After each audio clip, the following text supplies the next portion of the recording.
Astronomie, astrophysique, cosmologie, astroparticules. Ça se passe là-haut, par Eric Simon. Les amas globulaires sont des groupes denses d'étoiles. Astronomie, astrophysique, cosmologie, astroparticules. Ça se passe là-haut, par Eric Simon. Les nuages de gaz du système de Magellan, comprenant les structures filamenteuses nommées le Magellanic Stream et le Leading Arm, qui entourent les nuages de Magellan, le petit et le grand, viennent d'être étudiés dans le domaine UV et révèlent le passé pas si lointain de l'activité du trou noir de notre galaxie. Une étude à paraître dans The Astrophysical Journal.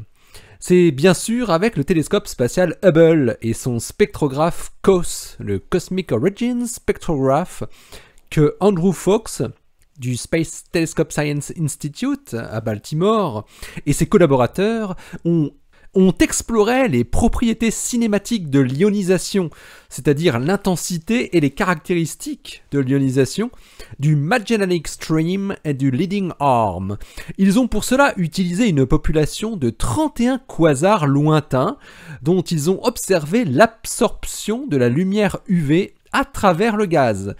Alors 21 à travers le stream et 10 à travers le Leading Arm. En utilisant cette méthode, les chercheurs parviennent à quantifier les différences qui existent entre les raies d'absorption d'ions faiblement, moyennement et fortement ionisés, respectivement les raies Si2 et C2 du silicium et du carbone, ionisées une fois, la raie Si3, ionisée 2 fois, et les raies Si4 et carbone 4, ionisées 3 fois. Les chercheurs ont comparé les mesures obtenues en fonction de la zone explorée. Ils trouvent l'évidence remarquable que la région du stream a subi une ionisation beaucoup plus forte que celle du Leading Arm. Le Leading Arm montre bien des raies ionisées, Si4 et C4, mais ces raies sont beaucoup plus élargies que celles observées dans le stream. Cette différence subtile indique que l'origine de l'ionisation est différente. La triple ionisation dans le Leading Arm a été produite par des collisions d'atomes, selon les chercheurs, tandis que celle observée dans le stream, avec des raies beaucoup plus étroites, est typique d'une photoionisation. Les atomes y ont été ionisés par des rayons X ou des rayons gamma. Or, la seule chose qui différencie ces deux nuages de gaz, c'est leur trajectoire dans le voisinage de notre galaxie.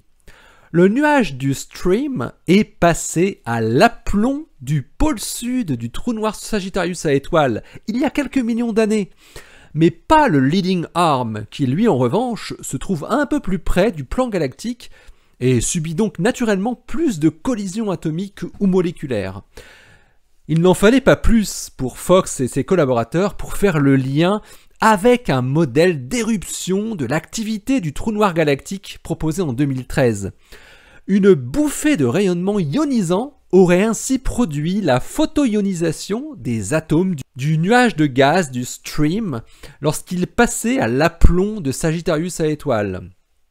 Une telle bouffée est la seule à même d'expliquer le niveau d'ionisation des atomes de silicium et de carbone qui est observé et la seule à même d'expliquer le niveau et la caractéristique des raies d'absorption. Une bouffée de rayonnement associée à une activité de type Seyfert de notre trou noir supermassif permet aussi d'expliquer l'intensité de la raie H-alpha qui est observée dans le nuage du stream. Et il y a un autre élément qui va dans le même sens que cette conclusion d'une activité passée du trou noir.